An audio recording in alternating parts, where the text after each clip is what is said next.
Dito sa Papa Dudut Stories, ikaw ay hindi nag-iisa.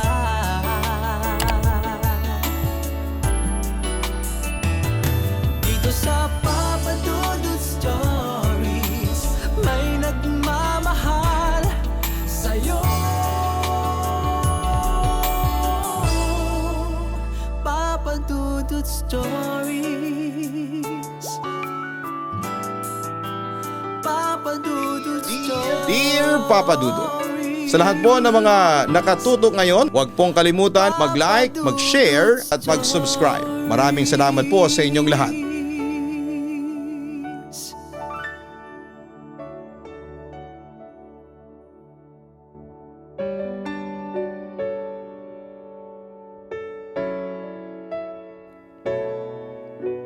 Dear Papa Dudut, itago niyo na lamang po ako sa pangalang Eman at matagal na akong tagapakinig ng programa ninyo. Hindi ko man alam kung mababasa o mapapakinggan pa ninyo ang kwento kong ito, pero gusto ko lang na ibahagi ang isang bahagi ng buhay ko na hanggang ngayon ay hindi ko pa rin makakalimutan. Sa lugar namin, kilala ako bilang tahimik lang. Hindi ako pala kwento at hindi rin pala biro. Pero sabi nga nila ay mabait daw ako at masipag. Wala rin naman akong ibang gustong gawin kundi ang tumulong sa magulang ko. Lalo na kay Tatay Lando. Siya yung haligi ng bahay namin, isang mangingisdang marunong sa agos ng ilog. Kilala ng lahat sa lugar namin at bata pa lamang ako. Lagi na niya akong isinasama sa pangingisda. Madalas pag madaling araw pa lamang ay gigisingin niya ako. Anak, bangon na. Kailangan nating mauna sa agos. Hindi man ako sanay noong una, pero natutunan kong mahalin yung ganitong buhay. Habang naglalayag kami sa ilog ay maririnig mo lamang ang tunog ng tubig, yung mga ibong dumadapo sa mga sanga at yung mahinang hampas ng alon sa bangka. Pagkatapos naming mangisda, sabay kaming kakain sa tabing ilog. Madalas ay simpleng tinapalang at kanin, pero sa amin yun ang pinakamasarap. Kasama namin si Nanay Rosa, tahimik lamang siya pero madalas siyang nakangiti. Sa mga sandaling yun ay simple lamang ang mundo. Wala pang problema. Wala pang lungkot. Naalala ko pa na madalas sabihin ni tatay, ang tubig, anak, ay parang buhay. Tahimik pero malalim. Huwag kang masyadong kumpiyansa sa mababaw. Hindi ko pa noon lubos na naiintindihan pero tumatak sa akin ang mga salitang yon. Marami akong natutunan sa kanya. Tinuruan niya ako kung paanong mag-ayos ng lambat, paano magtali ng kawil at kung paano makiramdam sa agos ng tubig. Kapag sumasama ako sa kanya, pakiramdam ko ay ligtas ako. At sa tuwing bumabalik kami sa bahay matapos mangisda, lagi naming naririnig yung mga tawa ni nanay habang nagluluto. Doon ko natutunan kung gaano kasarap umuwi. Gabi-gabi nakaupo kami sa harap ng bahay, may hawak na gitara si tatay, kumakanta siya ng mga lumang awitin habang si nanay naman ay nakikisabay sa himig. Sa hindi kalayuan ay kita namin ang ilog na kumikislap sa ilalim ng buwan. Minsan pa nga ay nagbibiro si tatay, o anak, balang araw, ikaw naman ang magpapalutang ng bangka natin.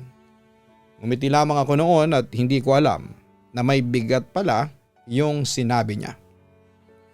Dumating yung araw na nagbago ang lahat. Maganda ang gabi noon, kalmado ang panahon, maliwanag ang buwan. Sinabihan ako ni tatay na sasama daw ako sa kanya sa pangingisda. Kasi gusto niyang turuan ako ng bagong paraan ng paghuli ng hito.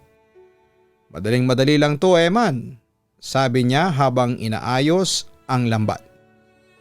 Kailangan lang marunong kang makiramdam. Habang papalayo kami sa pampang, ramdam ko noon ang malamig na hangin. Tahimik ang paligid, tanging tunog lang ng tubig ang maririnig. Hindi ko alam kung bakit pero nang gabing yon ay parang may kakaibang bigat sa dibdib ko. Nang simula ni tatay na ibaba ang lambat ay bigla siyang napahinto. Eman? Sabi niya. Parang may bumigat ah. Hinila niya ulit pero hindi umangat. Lalo pang bumigat hanggang sa napasigaw siya. Bitawan mo! Bago ko pa man maintindihan ay nadula siya at nahulog sa ilog. Agad akong tumalon sa tubig at hindi ko alintana kung gaano kalamig ang tubig o kung gaano kalabo sa ilalim. Hinanap ko si tatay at pilit kong hinahaplos ang paligid, umaasang mahahawakan ko siya pero wala. Nang makaahon ako ay hingal na hingal ako pero wala pa rin siya sa paligid. Kinabukasan ay natagpuan ng walang buhay ang katawan ni tatay ilang kilometro paibaba ng ilog. Tahimik ang buong baryo, walang gustong magsalita. Si nanay halos hindi na kumakain, ako naman ay nakaupo lang sa gilid ng kama. Hawak yung basang t-shirt ni tatay. Hindi ako umiiyak pero pakiramdam ko ay may pumutol sa loob ko. Nang araw ng burol ay dumagsa ang mga kapitbahay. Narinig ko silang nagbubulungan. Sabi ko na nga ba, doon na naman siya sumisid. Yung bahagi na yun ng ilog ay may sumpa daw. Matagal nang sinasabing may nakatira doon. Hindi ko na lang pinansin at ayokong makinig, ang alam ko lang ay wala na si tatay. Pagkatapos ng libing habang tulog si nanay ay nagpa siya akong ayusin ang mga gamit ni tatay. Sa ilalim ng kanyang lumang baul ay nakita ko yung pamalo ng pamingwit. Nakaukit doon ang pangalan ko para kay Eman. Napaupo ako. Hawak ko lang yung pamalo at hindi ko alam kung iiyak ba ako o tatawa. Para sa akin pala to, mahina kong sabi.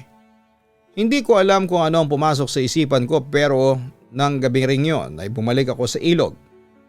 Gusto ko lang maramdaman ulit ang presensya niya. Gusto kong ipagpatuloy ang ginagawa namin. Tahimik ang paligid, malamig ang hangin at umupo ako sa bangka at inihulog ang kawil sa tubig. Walang dumadagit pero ayos lang. Hanggang sa napansin kong may mahinang pag-alon sa gitna ng ilog. Hindi malakas pero sapat para mapatingin ako. Hinawakan ko ang pamalo ng pamingwit at tinawag ko siya. Tay? Walang sagot. Tay, kung nandyan ka, ayos lang ako. Ako nang bahala kay nanay. Tahimik lang ang ilog pero ilang segundo lang ay napansin kong may malamig na hangin ang dumaan sa bato ko. Hindi ko alam dahil sa pagod o takot ba pero bigla akong kinilabutan. Umuwi akong nanginginig, hawak pa rin yung pamalo. Ilang taon na ang lumipas mula nang mamatay si tatay, marami nang nagbago sa baryo pero ako ay ganun pa rin. Tahimik pa rin ang buhay ko at madalas ay nandun pa rin ako sa ilog. Hindi ko maipaliwanag kung bakit. Pero kahit na ilang beses kong tangkaing umiwas, doon pa rin ako bumabalik.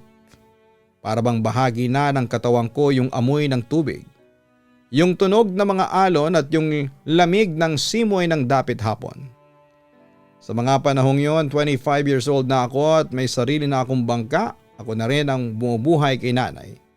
Hindi na siya masyadong nakakalakad kaya ako na ang kumakayod araw-araw. Maaga kong gumigising bago pa sumikat ang araw, dala-dala ang lambat ni tatay at yung pamalong iniwan niya sa akin. Bago ko umalis, lagi kong tinitignan si nanay. Ma, aalis na ako. Initian lamang niya ako, yung ngiti na may halong pag-aalala. Doon sa ilog ako kumukuha ng katahimikan. Sa gitna ng tubig malayo sa ingay ng baryo, mas malinaw kong naririnig yung sarili kong isipan. Sa bawat hatak ng lambat, pakiramdam ko ay unti-unting nabubuo ulit yung mga piraso ng buhay ko na nadurog ng gabing nawala si tatay. Minsan habang nag-aayos ako ng lambat sa pangpang ay may lumapit na babae. Payat, maputi at may hawak na basket ng isda. Ang sipag mo naman, sabi niya, sabay ngiti. Ngumiti rin ako. Trabaho kailangan din kumita. Ngumiti siya at tumabi at nilapag ang basket niya. Ako nga pala si Lira. Nagtitinda ako sa palengke doon sa may tabi ng simbahan. Doon nagsimula ang pagkakaibigan namin ni Lira. Araw-araw tuwing umaga ay dumadaan siya sa may ilog para bumili ng sariwang huli. Madalas ay nagkwekwentuhan kami habang nag-aayos ako ng lambat. Isang beses natanong niya, "Bakit dito ka lagi nangingisda? Hindi ka ba natatakot?" Natahimik ako sandali bago sumagot. "Dito kasi ako natuto. Dito ko unang sumama sa tatay ko. At parang nandito pa rin siya kasama ko." Ngumiti lang si Lira. Pero ramdam kong may gusto pa siyang itanong. Hindi na lamang siya nagsalita pa. Isang hapon, habang abala ako sa pagtatahi ng sira sa lambat, ay narinig kong may mahihinang tawa mula sa gitna ng ilog. Napalingon ako. Akala ko yung mga kabataang naliligo lamang pero wala naman akong makita. Ang tubig ay payapa, ang hangin ay mahina at ang paligid ay tahimik. Umiling na lamang ako at pinagpatuloy ang ginagawa ko. Pero maya-maya, habang inaayos ko ang kawil, may narinig akong mahinang boses. "Eman?" Napalingon ako ulit. "Lira?" Tawag ko kasi baka siya yung nasa malapit. Pero walang tao. Tumingin ako sa paligid at puro tubig lang. Sinubukan kong isipin na guni-guni lamang yon. Marahil ay napagod lamang ako, pero habang pinupulot ko ang lambat ay napansin kong lumakas ang ihip ng hangin. Ang mga dahon ng puno sa pampang ay sabay-sabay na gumalaw. Kinabahan ako, kaya agad kong tinapos ang ginagawa ko at umuwi na. Kinagabihan ay nagising ako sa ingay ng mga kulinglig. Tumingin ako sa labas at doon ko nakita yung kakaibang liwanag sa gitna ng ilog. Maliit lang at parang lampara. Hindi gumagalaw pero kumikislap-kislap talaga. Kinuha ko yung pamalo ng pamingwit ni tatay at pumunta sa pampang. Habang naglalakad ako, nararamdaman ko yung lamig ng lupa sa ilalim ng paa ko. Paglapit ko ay mas malinaw yung nakita ko yung ilaw. Hindi ko alam kung bakit pero imbes na matakot ay nakaramdam ako ng kakaibang pag-akit. Pumalaot ako gamit ang bangka.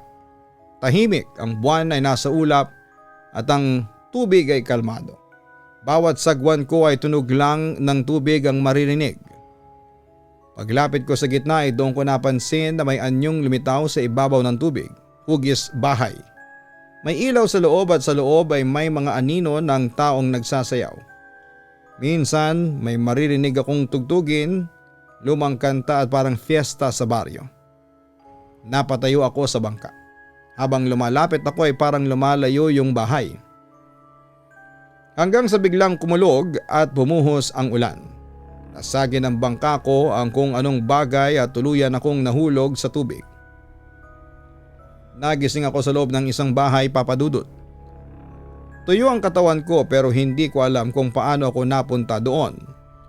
Yung mga taong nakapalibot, lahat sila ay nakangiti. Sa gitna nila ay may isang babaeng maputi, mahabang buhok, suot ang makalumang bestida. "Salamat at nagising ka," sabi niya. Hindi ko siya kilala pero magaan ang ngiti niya.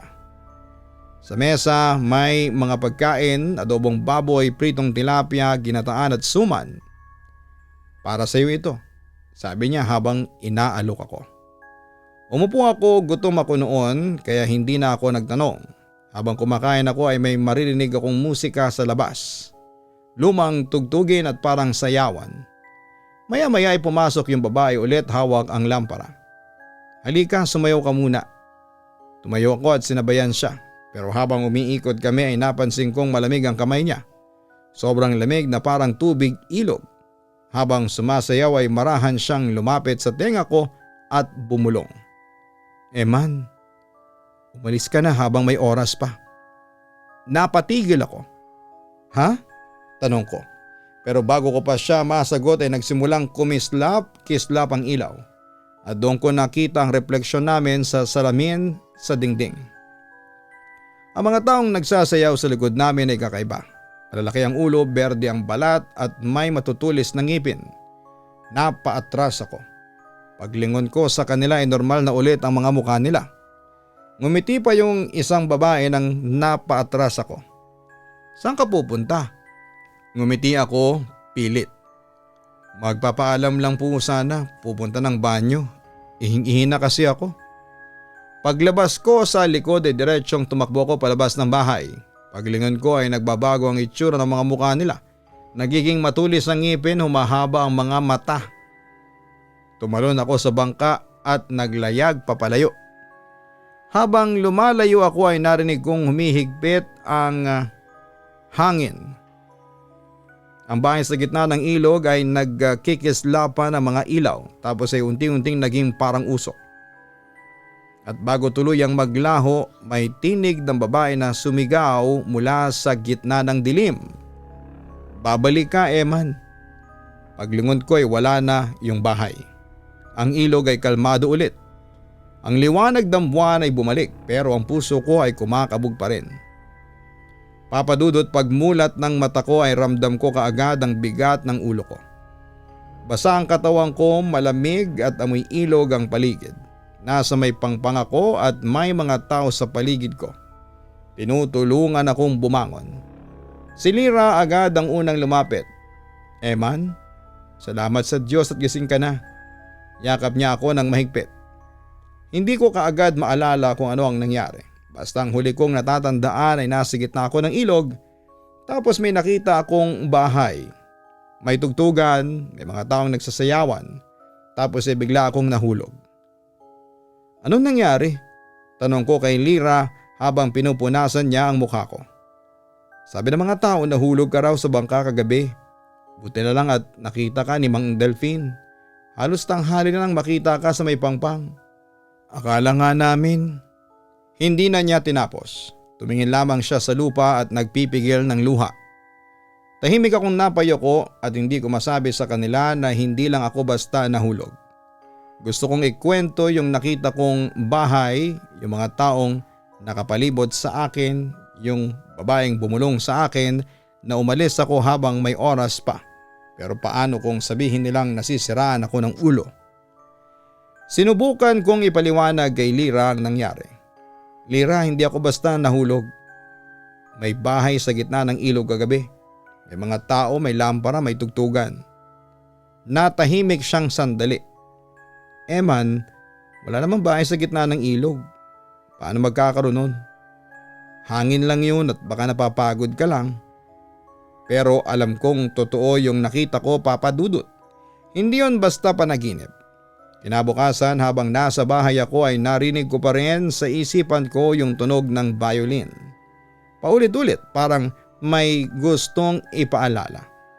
Hindi ako mapakali kaya kinausap ko si Lolo Pedro, yung pinakamatanda sa baryo namin. Matagal na siyang hindi lumalabas ng bahay pero kilala siya at may alam sa mga lumang kwento ng lugar namin.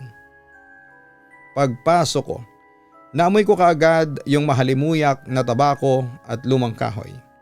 Nakaupo siya sa duyan sa may gilid ng bintana. Tahimik na nakatingin sa ilog. Lolo, sabi ko, may nakita akong bahay kagabi sa gitna ng tubig. May mga tao tapos naglaho. Napatigil si Lolo. Tumingin sa akin na parang alam na niya agad ang tinutukoy ko. Yung lumulubog na bahay, bulong niya. Sabay ngiti ng mapait.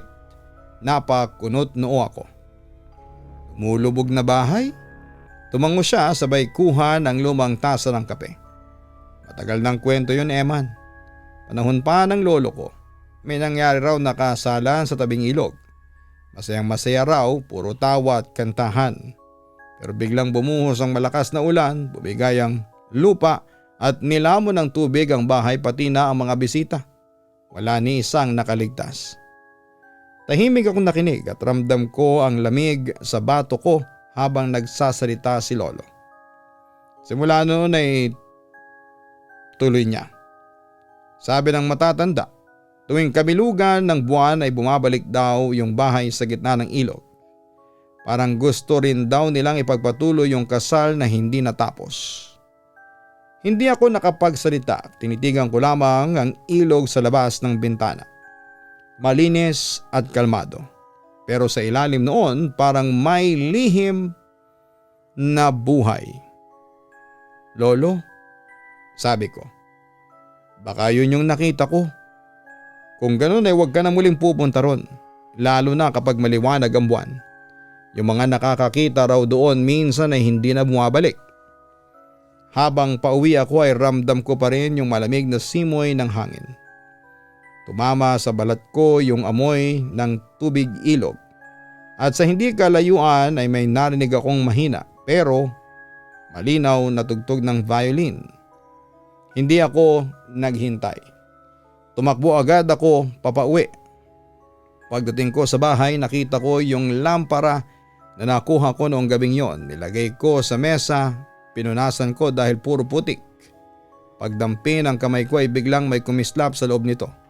May ilaw kahit na wala namang gas. Napatras ako at napakapit sa upuan. Ilang segundo lang yung liwanag tapos ay biglang nawala na. Kinaumagahan ay dinala ko yung lampara kay nanay. Nay, eto yung nakuha ko sa ilog. Kanina may ilaw siya pero ngayon ay wala na. Tiningnan lamang ni nanay. Wala namang apoy anak. Baka naman malikmata ka lang. Pagod ka pa siguro. Magpahinga ka muna. Pinilit kong huwag na lamang ipilit ang kwento. Ilagay ko na lamang yung lampara sa tabi ng bintana.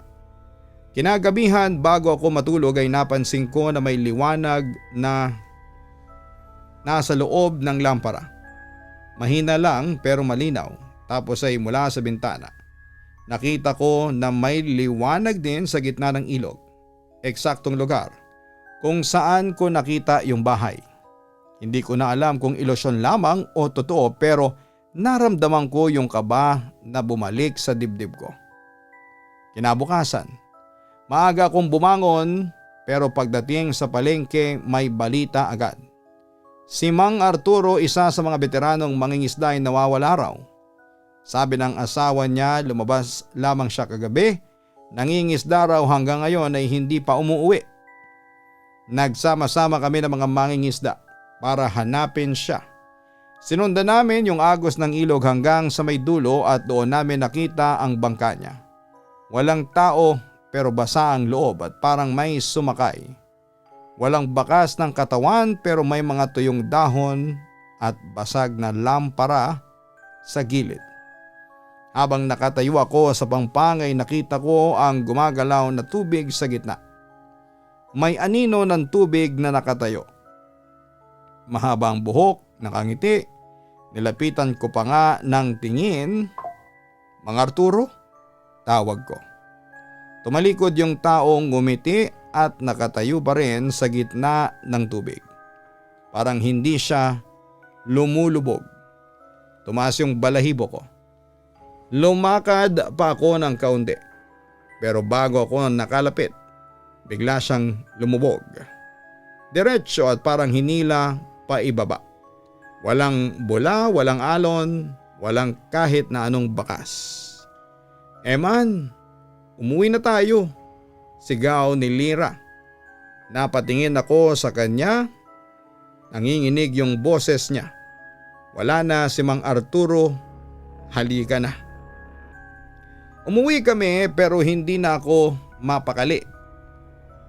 Sa utak ko, paulit-ulit yung ngiti ng taong yon sa gitna ng tubig.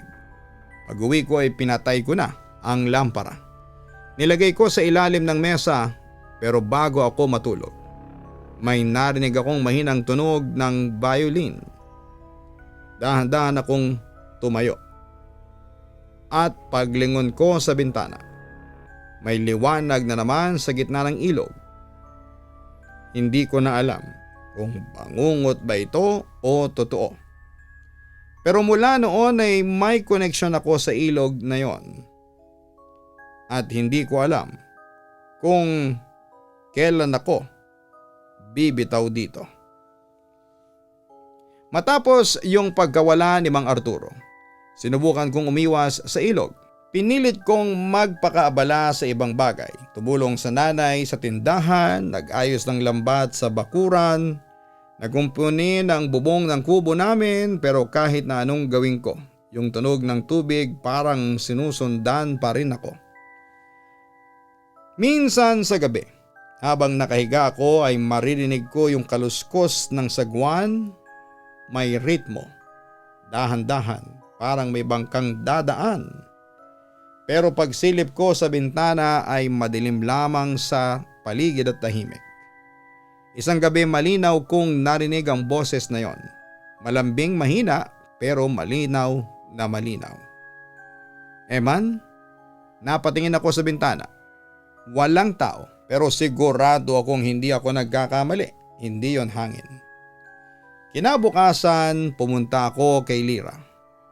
Siya lang naman ang nakakausap ko tungkol sa mga ganitong bagay. Pagdating ko sa tindahan niya, nag-aayos siya ng mga isda. Amoy alat ang paligid, basa pa ang sahig. Lira? Agad kong sabi. Maniwala ka. May mga nilalang sa ilog. Hindi ako nag-iimbento kahit sa bahay ay naririnig ko sila. Miling lamang siya at ngumiti. Eman, baka trauma lang yan. Baka dala pa rin yun ang takot noong nalunod ang tatay mo. Masyado ka kasing nag-iisa. Hindi na ako umimik noon at alam kong hindi siya maniniwala hanggang siya mismo ang makakita.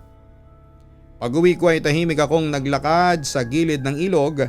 Ang langit ay makulimlim talaga noon. Nang maramdaman kong bumubuhos ang ulan ay napatingin ako sa tubig. Sa gitna ay may mga liwanag na lumilitaw. Una ay isa lang, pagkatapos 2 hanggang sa naging 5. Gumagalaw ang mga yon at parang mga lampara. Tapos ay may narinig akong mahihinang tawa at musika. Mabilis akong umatras. Bumalik ako sa bahay at sinarado ang pintuan. Pero buong gabi ay hindi ako makatulog. Makalipas ang ilang araw, bumalik si Lira. Eman, sabi niya, kung totoo yung sinasabi mo, gusto kong makita. Ayoko sana siyang isama pero nagpumilit siya. Gusto kong malaman kung ano yung kinakatakutan mo. Hindi ako maniniwala hanggat hindi ko nakikita. Kaya isang gabi, pumunta kami sa ilog, maliwanag ang buwan at halos makikita mo ang bawat alon. Dala ko ang lampara, siya naman ang sagwan. Tahimik lamang kami habang pumapalaot. Hangin lang at tunog ng tubig ang maririnig. Pagdating namin sa gitna ay napansin naming pareho. May mga ilaw sa hindi kalayuan at hindi ko alam kung matutuwa ba ako o matatakot dahil totoo yung sinabi ko. Eman, mahinang tawag ni Lira. Totoo nga, may mga ilaw talaga. Pareho kaming napako sa pagkakatitig. Ang mga ilaw ay gumagalaw na parang may kasiyahan sa gitna ng tubig. May naririnig kaming mga tawanan, tugtugan, mga tinig ng lalaki at babae na parang may handaan. Tapos ay biglang may kamay na lumitaw sa gilid ng bangka. Malamig, maputi, basang-basa. May kuko mahaba at may suot na pulseras na luma na. Tara, sumama kayo sa amin, sabi ng babae. Nakangiti at ang buhok niya ay kumakapit sa gilid ng bangka. Napasigaw si Lira at tinampas yung kamay gamit ang sagwan. Agad akong nagsagwan pabalik sa pampang. Halos mabali ang braso ko sa lakas ng pagpadyak ng tubig papadudot. Hindi ko alam kung paano kami nakarating sa gilid. Pero paglingon ko ay wala na ang kamay. Tahimik ulit ako ngayon, ang ilog papadudot. Kumalat agad ang nangyari sa baryo, lahat ay takot at may mga nagsabing gawa-gawa lang daw namin. May iba namang naniniwala kay Lira dahil siya mismo ang nagkwento at nakita ang mga nangyari. Isang gabi, nagtipo ng mga tao sa pangpang. Gusto nilang makita kung ano yung sinasabi ko. Habang naghihintay kami, bumukas ang langit. May buwan, may mga ulap na dumadaan. Tapos ay doon ulit lumitaw ang bahay. Ngayon ay mas maliwanag pa. Mas maliwanag at mas malapit na. May mga parol pa sa gilid, mga kurtina at may musika. Halos makita na namin ang mga tao sa loob at nagsasayawan at nagtatawanan. Parang kasalanan o fiesta ang nangyari. Walang lalapit, sabi ni Lolo Pedro. Baka kayo na ang isunod ng nilalang na yan. Pero kaagad din silang naglaho. Kinabukasan habang lahat ay tulog ay hindi ako mapakali. Narinig ko ulit ang boses, "Eman, halika na. Hinihintay ka na namin." Hindi ko alam kung anong pumasok sa isipan ko at kinuha ko ang lampara at lumabas. Maliwanag ang buwan at sa gitna ng ilog ay nandun ulit ako. Nasa loob ako ng bahay. Dahan-dahan akong sumakay sa bangka at pumalaot. Hindi ko naramdaman ang takot. Ang lampara ko may ilaw kahit na hindi ko sinisindihan. Paglapit ko sa bahay ay nagulat ako, parang walang nagbago. Pareho ng gabi noon. Parehong tugtugin, parehong saya. At nang buksan ko ang pintuan ay sinalubong ako ng batang maganda, maputi at nakasuot ng bestida. Ngayon ay makukumpleto na kami. Hindi ko alam kung ano ang ibig niyang sabihin. Pero sinundan ko siya sa loob. Ang mga mesa punong-puno ng pagkain, adobong baboy, pritong tilapia, ginataan at mga kakanin. Inalok niya ako. "Para sa iyo to," sabi niya. Kinain ko pero habang sinusubo ko ay napansin kong malamig ang bawat pagkain.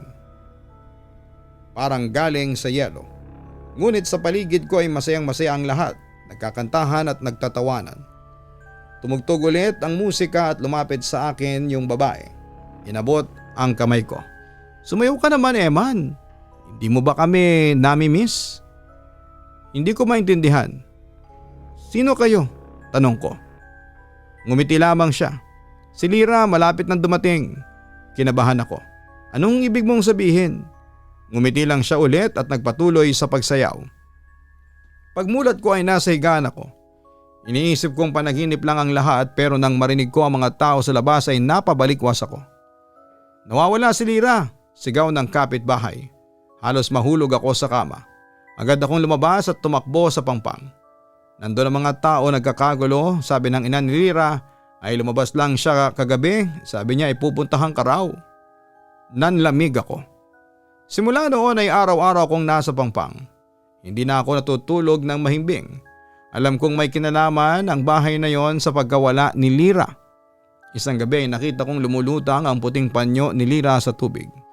Alam kong kanya yon. Dali-dali akong sumakay sa bangka. "Lira!" Sigaw ko habang sagwan ako ng sagwan. Pagdating ko sa gitna ng ilog ay nandun ulit ang bahay, mas maliwanag kesa dati. At mula sa bintana ay nakita ko si Lira.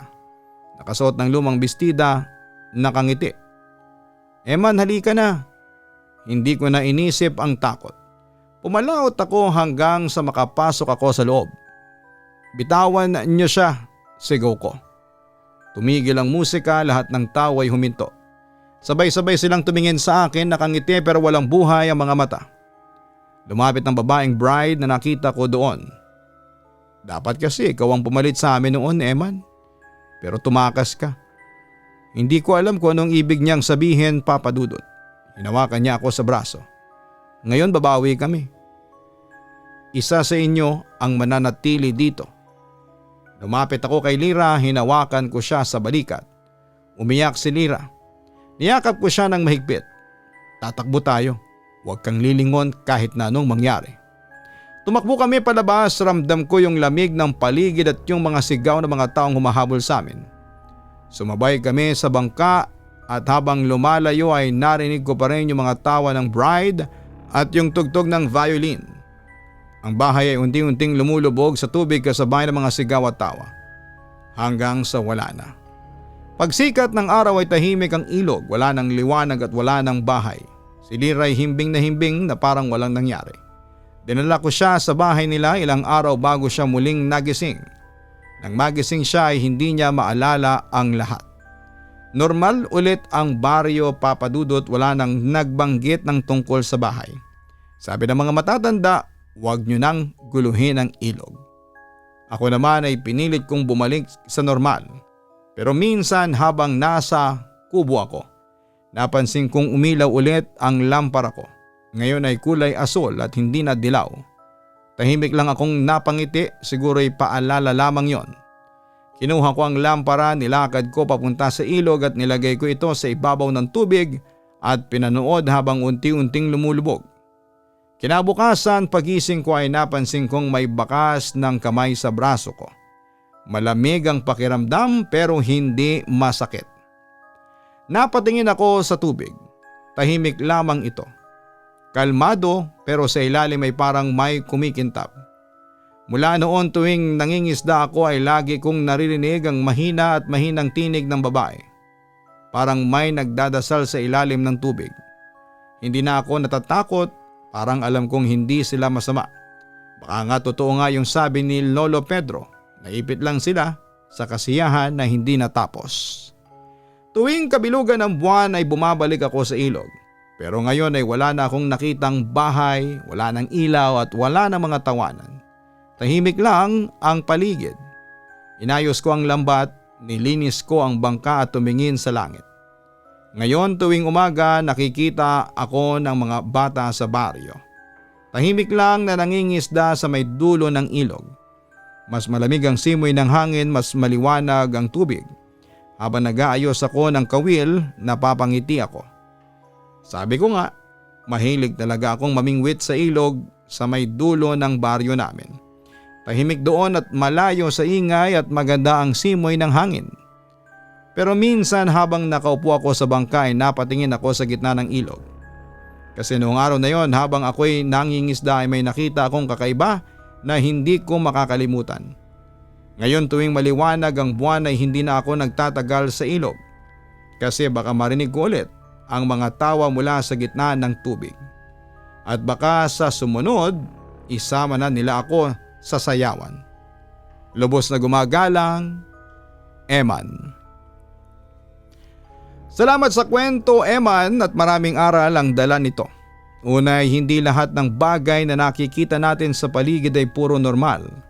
May mga bagay na natatali sa takot, sa alaala o sa hindi natapos na kasaysayan. Hindi natin sila laging naiintindihan pero may dahilan kung bakit sila nandyan. Pangalawa ay huwag tayong takot makinig sa ating puso at sa paligid. Ang ilog, ang hangin, kahit ang tubig, lahat ay may kwento. Minsan sa katahimikan doon natin maririnig ang mga tindig ng nakaraan. Pangatlo, mahalaga ang tapang. Pero higit sa lahat ay mahalaga ang pag-ibig at pagkalinga sa kapwa.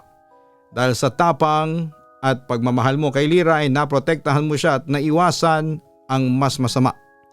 At panghuli, Eman, kahit gaano kakaiba o nakakatakot ang karanasan mo ay huwag mong kalimutan ang pagpapahalaga sa buhay at sa mga ala-ala ng nakaraan. May mga bagay na dapat nating irespeto. May mga bagay na dapat nating palayain. Ang mga espiritu, ang mga ala-ala ang takot. Hindi sila palaging kaaway at minsan ay guro sila at paalala. Natututo tayong huminto, makinig at umintindi. Maraming salamat po.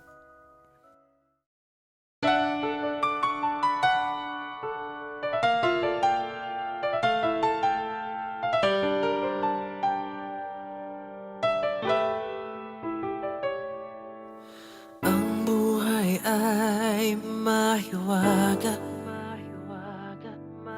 laging may lungkot at saya. Sa Papa Dudut Stories, laging may karamay ka.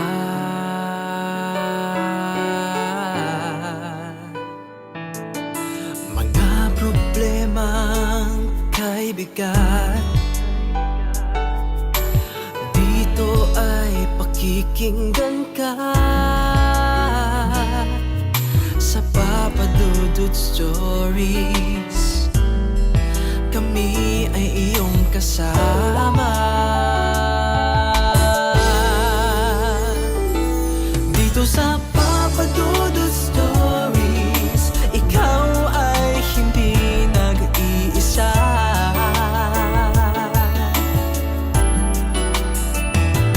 Dito sa Papa Dudut Stories, may nagmamahal sa'yo. Papa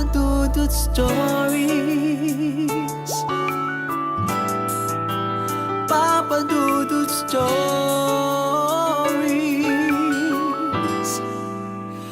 Papa Dudut Stories.